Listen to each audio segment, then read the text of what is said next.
So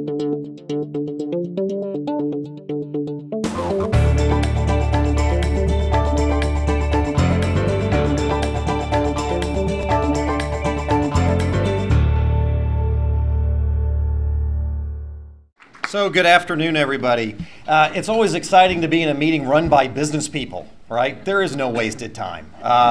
Let's get this thing going, which means then, Steve, the hour presentation on the development of the periodic table, right? We've decided to scrap that one and do something different. When I got the invite to come and talk to y'all, the question always is what's relevant, what makes sense, and there's been a lot of really good things happening for us as the Baton Rouge area, as the capital area region, as the state of Louisiana. There's been a lot of really good things going on for us as it relates to the chemical industry over the number of years. So what we want to do is just spend a little bit of time exchanging some information, letting you know what do you do, what do chemical companies do, how does it make an impact on our community, the business aspects of it, as well as what are some of the challenges and headwinds that we're currently facing. I try to keep this interactive, otherwise people will fall asleep before you get a chance to get up. So if you got questions, if you have anything, just shout it out. I'm very happy to go ahead and take questions that way. So I'm going to try to go through this relatively quickly to get you through your day. So if you want some more information, just scream out a question. We're good. So for me, one of the other things too that people always wonder, and yet to not break your neck, you can look at either way or just look at me and I'll try to describe it to you. You always wonder about sustainability, right? You talk about Rotary Club. You talk about being the fourth largest, right, in the world. That doesn't come easy. It doesn't come cheap. It comes with a lot of hard work, a lot of commitment from leaders to keep it going, to find those challenges, to fix those problems, and to grow. And I want to make sure before the end of the day is you really understand what are our keys to sustainability, and as a business community here, how can we all help each other? When you look at chemistry being essential to our economy, the American Chemistry Council actually had a really neat campaign a while ago, and it's essential too. If you look at every aspect of your life, right, whether you're at home, whether you're at work, right, your car, right, there's chemistry involved. When you look at the periodic tables, it's kind of like for kids how you put things together with Lego blocks. Each one of those little elements is a Lego block, and how you structure it creates things like the car. Right? The seats, the clothes, your cosmetics, your pharmaceuticals, everything and anything you do on a daily basis, one way or another, you're touched by chemistry. And the way we in the state of Louisiana transform some basic molecules, natural gas and oil as two, into all the products you buy is just really, really quite extraordinary. And when you look at the innovation, you start talking about the electric car. You start talking about the innovation needed. When you look at, oh my goodness, all the devices everybody has nowadays. I mean, most people have at least 2 mobile devices in their pockets, bags, purses, or backpacks. All those things come about through innovation, through chemistry. And one way or another, every one of you have experienced that and have probably contributed to either the use or that innovation. So this, again, is just why are we special here in Louisiana, right? Shale gas, natural gas, our availability. Why are we in the U.S. part of a leading group of countries, right, who can take advantage of chemistry? Well, it's pretty easy, right? We are blessed with great raw materials. And so you can see from shale gas to natural gas liquids through how do you break those molecules into smaller ones, again, as Legos, chemistry, solutions, and end products. So when you see some of these things from clothing, electronics, food, packaging, medicines, aerospace, automotive, it's all around. So you wonder, okay, so what do we do, say at my facility in Geismar, Louisiana? So if you've never seen us, everybody's been to Tanger Mall, right? So you take a right and you drive down about a mile on the left. And when you see a bunch of big deer on the other side of the fence hiding from all the hunters, that's our facility, right? Especially this time of year. We've got 2,500 acres. that are bordered from Highway 30, Ashland Highway, all the way to the Mississippi River. We've got over $4.5 billion worth of assets located on that site, right? That's enough to build basically 4 Superdomes, or if you're Jerry Jones, maybe 1.5 of his facilities. But it's an extraordinarily integrated complex where you start off with the most basic of molecules and keep expanding them until you have products like this: shampoos, conditioners, cosmetics, diapers, colorants. If you use Tide drop-ins, right, for your laundry detergent, the chemistry and how you can dissolve packaging and it not gum up things, how you can actually reduce the amount of detergents and stuff you use, those are all everyday innovations. So when you look at some of the other products, right, from the seat cushions that you sit on to chairs being made out of recycled bottles, all that kind of chemistry has been invented, innovative. My favorite ones are always sports, with all the athletics and everything that we enjoy, from the seats to the helmets to the shoulder pads to the AstroTurfs, the footballs, the shoes, you name it, right? The chemistry we produce at my Geismar site is in there one way or another. So if you think about how big, right, is this and what kind of investments coming in, if you look at it, and I know Greg is around, Greg Bowser with LCA, our fearless leader, as he and Greg have talked about, this renaissance with chemistry. In 2009, we were almost done, right? Huge job shrinkages. Amazing price inflation when it came to our raw materials, and it was just almost impossible to be competitive. What shale gas did, it was an absolute game changer for us. It brought affordable feedstocks. As businessmen and women here all know, right? If you can't buy your basic materials, whatever that is, whether that's people, whether that's talent, whether that's software, any components, if you can't buy those basic components and transform it into something value added and make a profit, you won't stay in business. I mean, that is the basis of business. And so in 2010, things started changing around. And when you look about it and when you hear about it today, right, it's the reason why when you look at $100 billion in a new investment, $100 billion, that's a lot of money, right? That's just new investment. When you look at it, when I think about even my site, $600 million we've invested in my site alone in the last 5 years, $600 million of new capital, right? And all the people that it employs. When you go by Cabela's, right? There was Cabela's, and now there's 6, 7, there's 2 new hotels being built every single year. And you wonder, who's in those, right? It's people who come to town to work. It's people who come into town to visit the people who are working. It comes for sales. It comes for all these things. And if you try to get a room there during the week, good luck. During the weekend, you're good, right? But during the week, good luck. And that's why so many hotels are built in such a small concentration. So incredible amount of investment that has positives, but it also has some challenges around it as well. When you look at the business, right, of chemistry, when you look at that, certainly in Louisiana, it's a $60 billion a year business, $60 billion a year. And it's the second largest overall business that we have in the state of Louisiana. If you look at the direct employment, over 25,000 people directly employed. Right, these are the men and women that show up directly in our facilities or the ancillary facilities every day. When you talk about the multiplier effect, which is anywhere between 5 to 8, depending upon what the year is, you start talking about employment numbers of 110,000 people directly employed.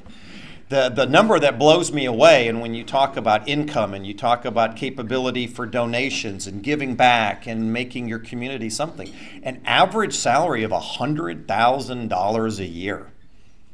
I mean, that's big. That's big bucks. And that allows you to do tremendous things for your community. It allows you to do tremendous things for your family. It allows you to do tremendous things for the society that we live in. And that's one of the things I think I'm most proud of. And when you look at just the the investments here recently, right, well over $2 billion just here in Louisiana. I like some of these other ones too. If you look at Louisiana as chemistry, the third largest, right? The first is obvious, Texas, right? The second for me was never that obvious. It's California. They're working hard to go ahead and continue to shrink that, right? So Louisiana will be number 2 here pretty soon. That's just reality, right? You don't know what you don't know, right? We continue to go ahead. If we're responsible and if we do things in the right and correct way, we're going to continue to grow an incredible part of our economy. If you look at state and local taxes, right, a lot of times you hear stuff, all right, oh, people don't pay taxes. Yeah, on a yearly basis, right, $250 million a year in taxes. Right, that's a lot of money straight coming on in. And then the other thing I like, $7.9 billion in products shipped to customers around the world. Right, Louisiana is a great global exporter. And when you hear about trade imbalances and how much stuff is flowing into the U.S., it's actually really exciting and fun to be part of an industry that's a huge net exporter out to other companies and countries around the world. So if you look about the greater Baton Rouge area, right, we're going to shrink it. So what does this really mean for us? If we talked about 25,000 direct jobs in the state of Louisiana, half of those are here just in the Baton Rouge area. Half, right? So when you show how important is the petrochemical industry to our capital area region, the Baton Rouge area, I said we're 50%. Right? That will tell you it's very, very important. And again, when you look at the direct multiplier effect, right? That 13 easy, right? Easy becomes 60,000. Again, average salary of $110,000 a year. These are great paying jobs. It doesn't matter where you're part of this process and part of the overall industry. There are wonderful opportunities. And those numbers don't include a lot of the contractors. I mean, I know Brent is here for performance, and Brent's a great colleague and friend. And when you look at how many people are employed and come to work every day, this is one of the things that we continue to work with people like Louisiana Economic Development. I was very happy to hear Secretary Pearson yesterday at the at the Board of Commerce and Industry actually mention that contractor jobs are real jobs. These are real people making real money and living in our area and doing things. So that recognition, right, that these kind of jobs and what they involve and what they do to our community is positive. So people can't forget that, as well as all the ancillary things that come in support of industry. When you look at state and local taxes, again, this is just how much do we put into the local community. One of the things that you've probably also heard and seen a lot on TV recently and read in papers is ITap, right? Our Industrial Tax Exemption Program. For those that aren't familiar with ITap, this is a program where we, if we're going to invest $150, $160 million in an installation, ask for temporary tax abatement. Right? These installations that we build have a typical life expectancy of 30 to 50 years. Right? You're not going to spend that kind of money and then go ahead and walk away. So there's been a lot of information, some of it correct, some of it incorrect around ITap. And this is one of those discussions that as business community, you've seen BRAC, right? The Baton Rouge Area Chamber really helps support us in industry, help explain to people how math works. If you come, right, you get an abatement for the first 8 years now, but then you pay taxes for the next 32. If you don't come, 0 of 0 is still 0. No matter whether it's new math or old math, that's still part of the discussion. So having these discussions and helping people understand that we're in a globally competitive market, that in business incentives, whether it's somebody new with a startup company, whether it's an existing company like mine, that it continues to grow and to try to attract new talent and new business, business incentives are there, right? And there are return of investments, and we always look forward to helping educate people and showing exactly what those return on investments are. So for BASF, for those of you that, again, don't know us, BASF, we're the largest chemical company in the world. Right? Globally, we have more than 113,000 employees in 329 nations from a company 160 years old. Right? BASF, people may wonder, we're talking about names of companies. Batache, Aniline, and Soda Fabrique. It's about as plain a name you can get. Batache is the region of Germany where the factory was founded. Aniline and soda were the two first products that were made. And Fabrique, yes, it's German for factory. right? And so when you look at that and you look at our footprint, it's huge. But again, not being a consumer-facing company, you typically don't see. If people do know us, it's for two things. One, you guys made the tapes, right? Yes, yes. BASF actually invented the magnetic tapes, and yes, magnetic tape is still in use nowadays. The second one is we don't make the products you buy, we make the products you buy better. Right? Great, great tagline from many, many years ago. But when you look at our reach here in Louisiana, we actually have 4 sites. We've got a great facility up in Vidalia. We don't produce onions. We don't make the onions better. We actually produce catalyst, automotive catalyst, that makes the air better. If you look at it, we have around 600 full-time contractors, so a lot of the maintenance work and capital builds that we do are all done by great companies like Performance. $242 million in wages and benefits, right? Our company spends each year, and then around $18 million in local taxes. So if you look at our footprint, yes, it follows the line of the river. Rivers are huge, huge transportations for us. Raw materials in, finished products out, and that's why you can certainly see our footprint, and that's why there's such a huge cluster of manufacturing in our area. You know, seeing George and Miriam, and you start thinking about great organizations like the United Way, Salvation Army, it's not enough when you have great salaries and great companies to be a really good enterprise as the foundations for the Rotarians and what Rotary has done for polio and other great things. You have to give back.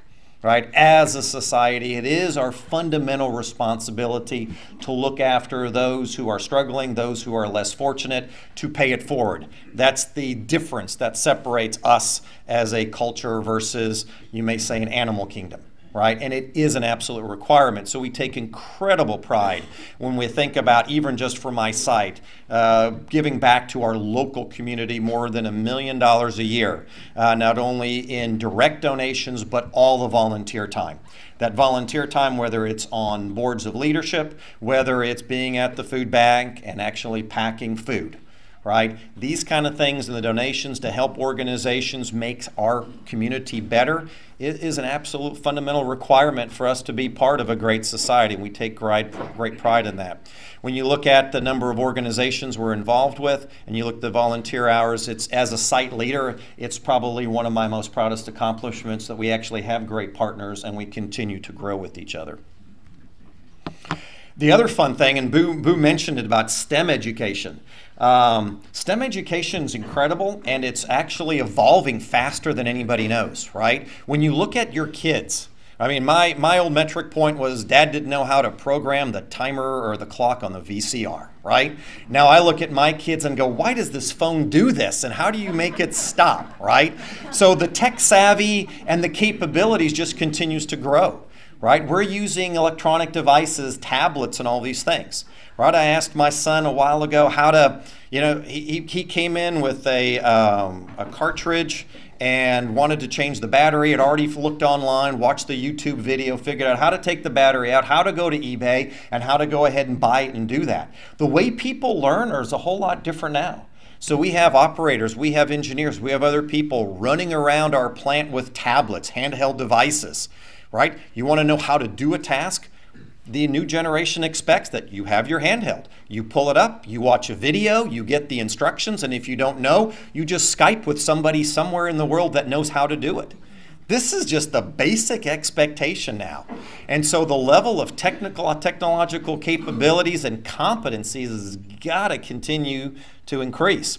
The second thing is, oh my goodness, competition with video games and other distractions in social media is incredible. I mean, as a kid growing up, I couldn't wait to get out of the house because staying in the house meant two things, chores or homework. Going outside and playing, whether it was football, baseball, basketball, doing something like that, it was great. And nowadays, I see kids very happy just to sit in a very small space or a chair or a step and look at a device. So I think we all have a challenge, how to inspire that next group, how to get them moving, how to get them going. You know, it's not only being sports, and my kids are great musicians, but again, how to inspire them. And this is where I really get passionate and excited about opportunities in things like robotics, right? This is cool stuff. right? When you start seeing the number of school programs that are offering robotics programs after school, telling a kid, hey, you want to go make a robot and have it go launch a Frisbee? Now you got their attention, right? And so the more and more that we as a business community and as a community can help inspire kids to do programming, how can we close the gender gap between men and women, between boys and girls? That robotics is cool for everybody. Programming is cool for everybody. That get out there and actually do something in the STEM field is important. And so things like Kids Lab. Who doesn't like putting two clear chemicals together and make a lemon hair gel, right? You can do that at the Louisiana Arts and Science Museum on Saturdays. Right? When you look at Tech Academy, having kids go to the crime lab and see how you solve crimes with technology and stuff, they get excited about it. They all want to be junior detectives one way or another. So inspiring this next generation to get out, to explore, and to really embrace, right, science, technology, engineering, and math, and explain why it's needed. Right? You need to understand those. Google is not the answer for everything.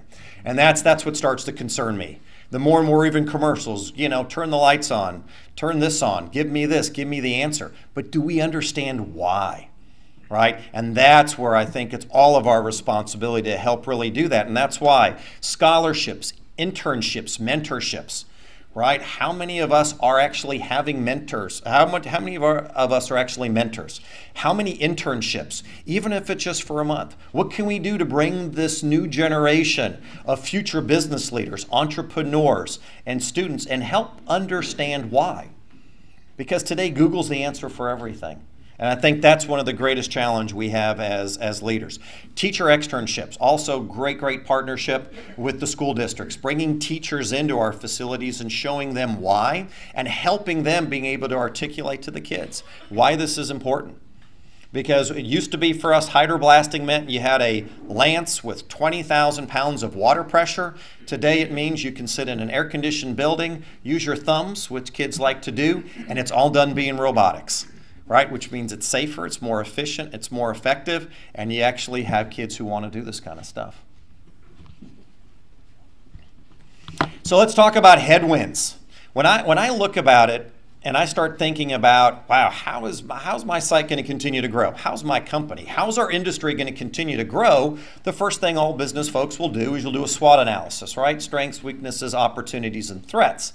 And one of my things I enjoy most doing is, all right, where are the barriers, right? Where are those threats? Where are the weaknesses? So I just want to go ahead and highlight 5 of those for you. Skills gap. Costs, infrastructure, government uncertainty, and anti-business groups. And I'll just kind of step through a few highlights on each of these.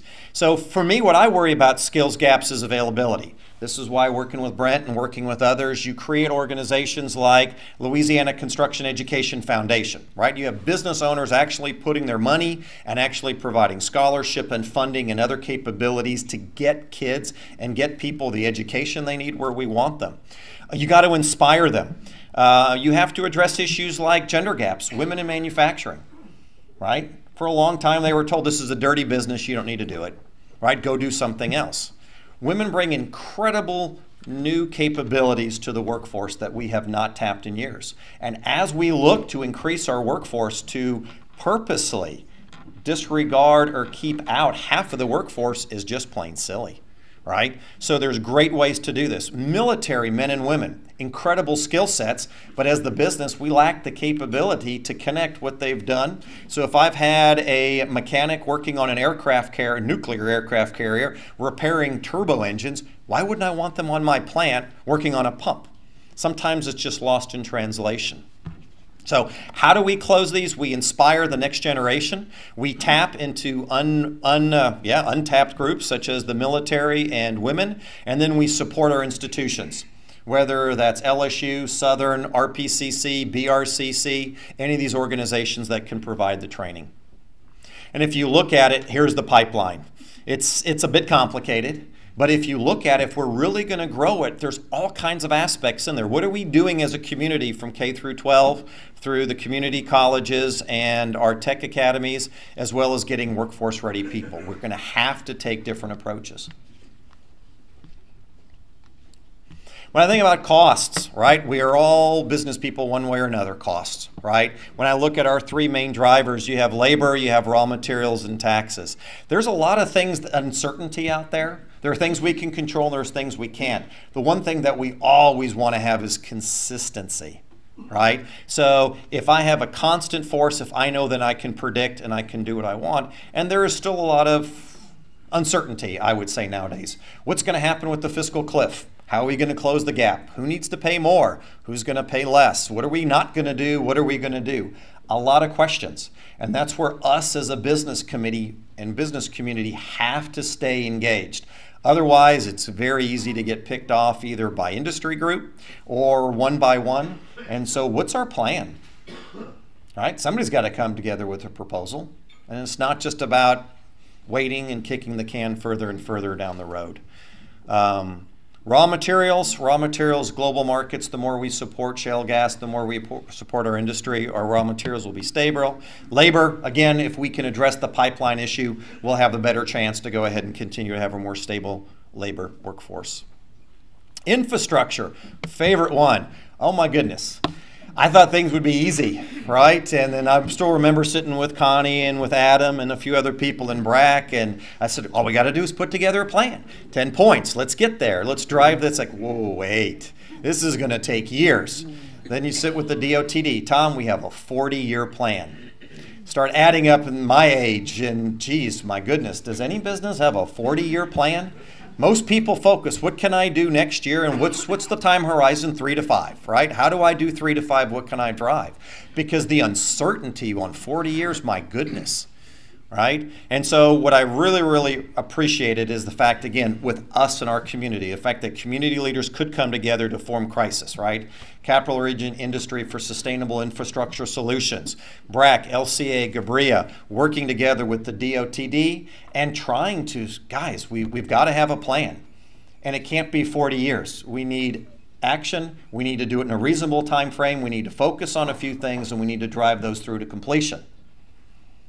Right? Seeing how you conduct business here, great. Imagine if government could conduct it the same way.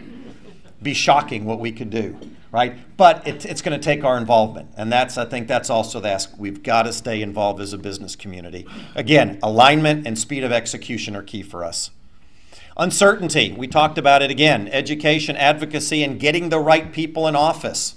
Right? There's been a lot of stuff in the media about, do we have the right people in office? Do we not have the right people? Right? But we have to have business-minded, business-centric people out there. People that have worked in small businesses, medium businesses, and large businesses. People who can bring those different philosophies in there, demand and focus. I've had the great fortune to work with Senator Hewitt with the Louisiana STEM Initiative, mechanical engineer out of BP. Right? BP Shell. And great. We got 1 year, guys. I want goals. I want targets. Meet every month. Here's the targets. Here's your action items, and go and drive it. And to watch people sitting around the table going, whoa, you got to slow down. And to watch Senator Hewitt go, what do you mean? We have limited time. Let's get going. So bringing more and more of that is certainly going to be necessary. And again, government uncertainty. Business hates uncertainty. Right? We all wait. Wait for something new. Wait for something new. And waiting is not good for business. Right? It's really not.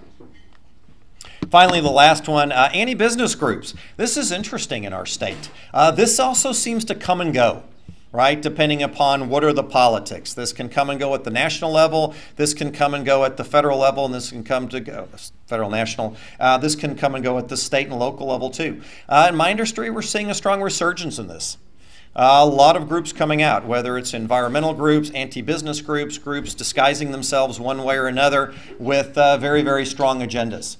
And to me, engaging groups is a great idea, right? I'm all for engagement. Let's sit down and have a dialogue discussion. What are your concerns? What are your issues? Because you have to get to a dialogue. If you shut things out, you'll never be able to advance things forward. Public outreach. Right, is another big thing. Sitting down and having those discussions and education's community. And for me, what's simply needed is truth. There's so much information out there. And I go back to the Google concept. If you Google it, somebody said it, it must be true. Right? It's not. I still remember my son Chris when he told me he was so proud I didn't need to work anymore because he clicked a button that said, you know, click here for $10,000. And he said, hey, you don't have to work anymore. And I said, yeah, I do. Now I got to work on the computer getting rid of the virus you just installed. But his heart was in a great spot, right? Getting to the point of truth is so important, right? Because with statistics and with information, you can create any reality you want. But having a robust dialogue, having some discussion moving on. Yes?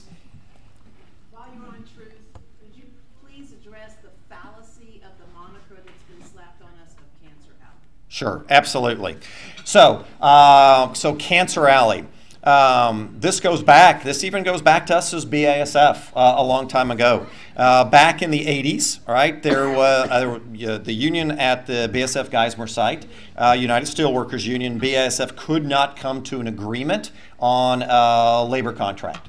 And with that, there was a lockout. And a great book written on that, Forging Common Bond. And at that point, the union was trying to, how do we get back in? How do we get back in? And one of the ways is they teamed up with some noted environmental groups here in Louisiana, and they forged a common bond.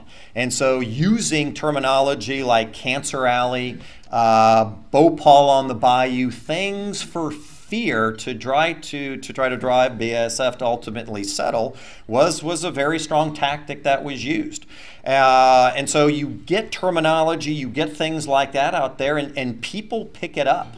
People pick it up very, very strongly. So as a trade association and others, what you do is you have to fight statements, you have to fight conjecture with fact. And so therefore there were things like the tumor registry was established. So let's fight it with fact. So you go to hospitals and you say, please, let's keep track of incident of cancer rate. Let's keep track of these things so that you can take conjecture and you can actually bring facts associated with that. And so that's why many organizations have teamed up with institutions like LSU, like Tulane and others, just to track this.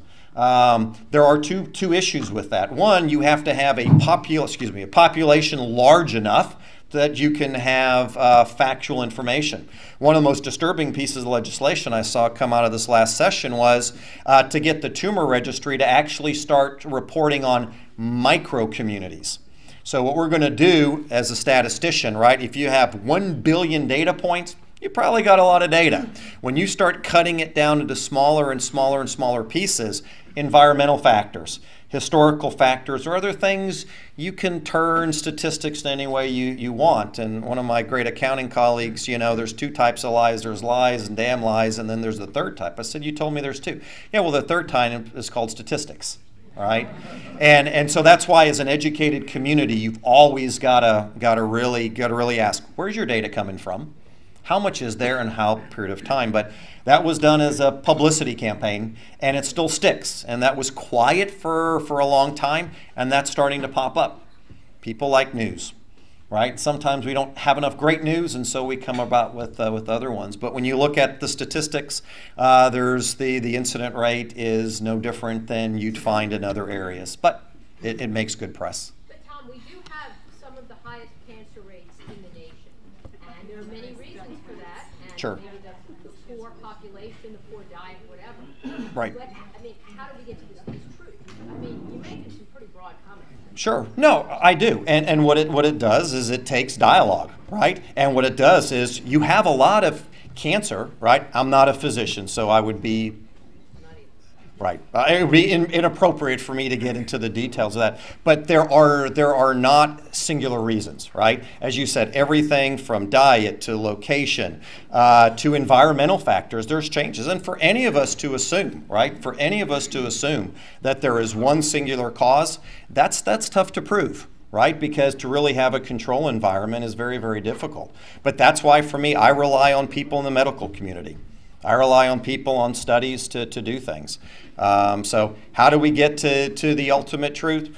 For me, we all have a piece to play, right? So if conjecture is that the chemical industry or chemical plants have a role to do in this, okay, then let's make that assumption. Are we making our air cleaner and are we making our water better, right? That would be a role I could physically play. right? So complying with my environmental permits, ensuring that ozone levels are going down, making sure other emission levels are going out. Those are things that I fundamentally can control, and that's where I'm going to spend my time. So engaging groups and showing them the data, showing them what I'm actively doing to make the environment better is my piece that I can add to the equation.